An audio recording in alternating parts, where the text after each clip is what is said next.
So Tom is right. Initially, I guess, oh well, we all know what the theme for this Sunday is going to be. Fear.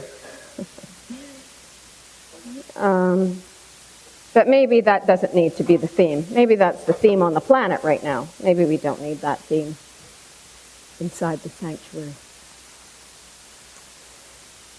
So I'm going to just read for you a couple of verses from Matthew 11, and then I'm going to kind of read a reflection that was written on this, kind of like a different way of naming in a deeper way what Jesus is saying than just a few thoughts. I've always loved these words. I suspect that they will resonate with you as well. Come to me, all of you that are weary and are carrying heavy burdens, and I will give you rest.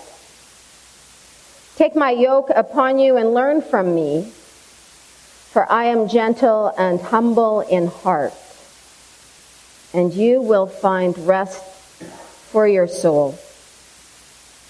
For my yoke is easy, and my burden is light. And then these words by Pamela Stinke that I think provide a little bit more inner context for those words. Be careful where you walk, and be carefree in me. When you walk in the shadowlands of false perceptions and anticipated future events, you can so easily slip into the potholes of anxiety and despair. But all of that is in the lands of unreality. Such thoughts and perceptions based on unreality cast a dark shadow over your very being. Come out from under those shadows and walk in my reality, where things do not happen until they actually happen. Save yourself from a host of sorrows by drawing yourself back into reality, into this present moment with me. Limit yourself to what is really happening day by day, to what is really happening day by day, and you will live in peace. Plenty of strength, courage, wisdom, and grace to face each problem that may arise. Take my yoke upon you and learn from me, for I am gentle and humble in heart. So I've been thinking about people in my life who have been gentle. Because it's hard to think of gentleness unless you connect it to a person. And I guess the test for me of a gentle person is, who is that person in the middle of a crisis or a conflict? I think about the people who have been stabilizers in the middle of very unstable situations because of their gentleness. This kind of gentleness does not describe the weak person.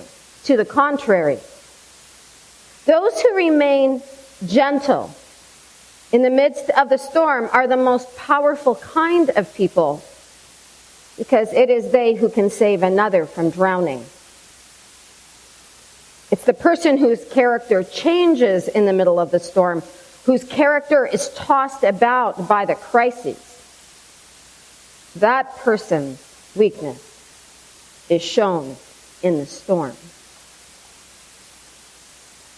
And it seems to me that there are some significant storms brewing around us at the present moment, which invite each of us and invite our communities to determine how we will exercise our decision-making power.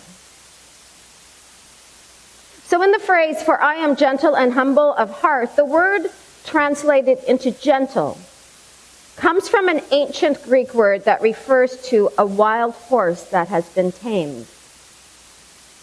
It is still a most powerful animal, even more so when it is tamed and able to be intentional and disciplined in its actions. And so the characteristic of gentleness is so much more complex than how we have tended to use it. We have considered that someone who does not say harsh words to another person is gentle. That not bruising someone physically or emotionally is being gentle. "Be gentle with her," says the mother, as an older brother picks up the younger baby. "Be gentle with him," says the mother, as the father goes in to discuss with his son the speeding ticket he received. But gentleness goes far deeper than that. Aristotle said that a virtue is the mean or the midpoint between two vices. If you take two vices, two bad qualities that stand opposite each other, the character quality that sits in the middle is a virtue. So in this case, Aristotle said that with rage on the one hand and indifference on the other, gentleness was the virtue that sat in the middle of these two vices. This gives new meaning again to gentleness. Gentleness is more than not bruising another person emotionally or physically. Gentleness carries with it a resilience, a strength that allows a person to stand up in a difficult situation without resorting to either rage or indifference. One of my favorite theologians, poets, and artists, Jan Richardson, tells the story of Eddie Hillisum, a young Jewish woman who in 1941 began to keep a journal. Hitler's armies had invaded her homeland of the Netherlands 9 months before she picked up her pen. As the Nazi forces wielded increasing control over nearly every aspect of her life and the life of her community, Eddie continued to write, filling a series of 8 exercise books over the next 19 months. "If I have one duty in these times," she observed, "it is to bear witness." Eddie bore witness not only to what was happening in the world around her, but also what was happening in the world within her, the one place the Nazis could not invade. Amid the mounting terrors that the Nazis were inflicting, Eddie documented and reflected on her daily life. Eddie wrote with a sense of her own frailty. She describes occasions of anxiety and illness and depression, as well as a keen understanding of the brokenness around her. In the midst of this, Eddie practices a stubborn willingness to enter the darkness and its mysteries. There she finds the presence of God and the riches of her own soul. One spring morning, she wrote, "I went to bed early last night, and from my bed I stared out through the large open window. And it was once more as if life with all its mysteries was close to me, as if I could touch it. I had the feeling that I was resting against the naked breast of life and could feel her gentle and regular heartbeat. I felt safe and protected. And I thought, how strange. It is wartime. There are concentration camps.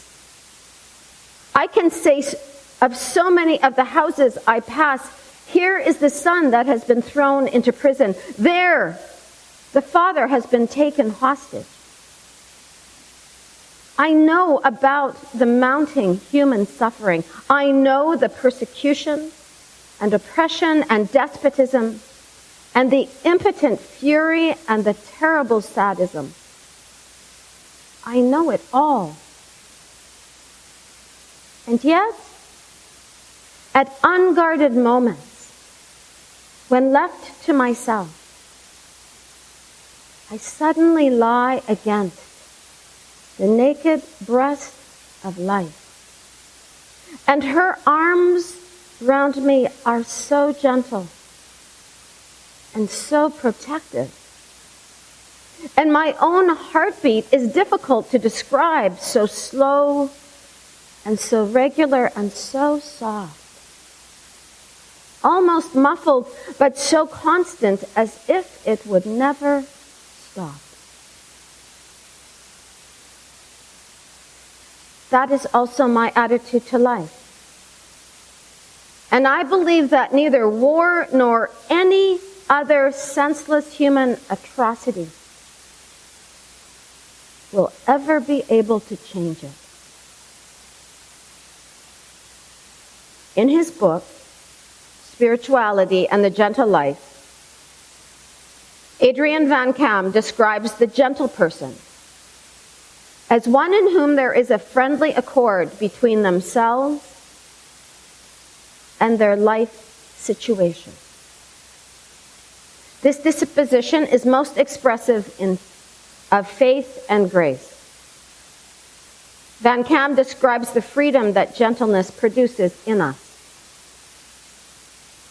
Gentleness is an attitude of letting be, he writes, combined with a patience abiding with myself or with the person, task, or problem that God calls me to be involved in. This attitude leads to peace and contentment. The gentle person is more free. So let's go back again then to these words of Jesus. Come to me, all of you that are weary and carrying heavy burdens, and I will give you rest. Take my yoke upon you and learn from me, for I am gentle and humble in heart, and you will find rest for your souls, for my yoke is easy and my burden is light. In these words, Jesus puts his own gentleness in an interesting juxtaposition. He is suggesting that his gentleness is an antidote to the burdens that we carry, the worries that keep us up at night. He suggests that we yoke ourselves to his worldview, which isn't a metaphor that we're always comfortable with. But consider a yoke that would have been used for teams of oxen.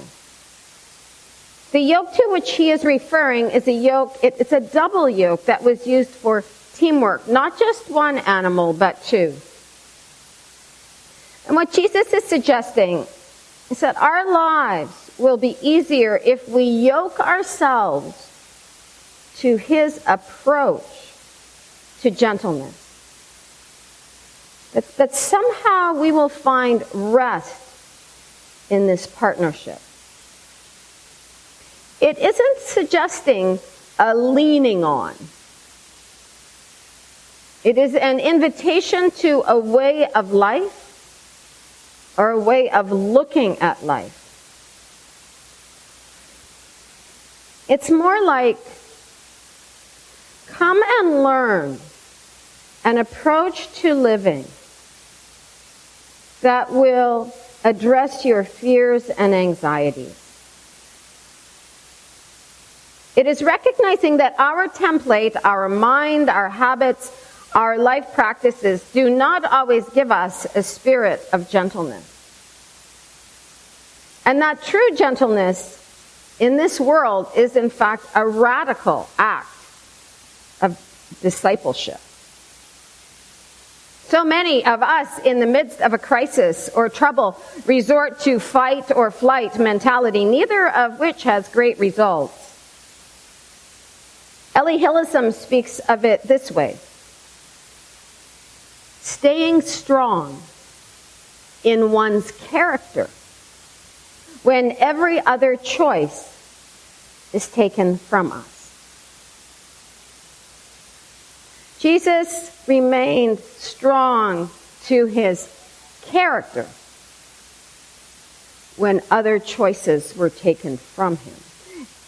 Jesus practiced gentleness and invites us to share that same attitude, which involves recognizing our burdens, our fears, anxieties, but not letting these things rule our disposition. Gentleness involves as much of a letting go as it involves a standing firm. Letting go of the need to be right, letting go of the need for retaliation, letting go of the need for control. Yet at the same time, it is being in control of the way that we exercise our power. Jesus would have been considered a person of great power, but he never exercised his power in a way that belittled others or humiliated others or frightened others or took control of others. And so I invite you this morning during this time for contemplation to consider how you might release your fear and your anxiety and yoke yourself to that spirit of gentleness, which is not a spirit of resignation or weakness, but a spirit of resiliency and confidence. In the midst of the storms that are brewing within you and brewing around us both far and near.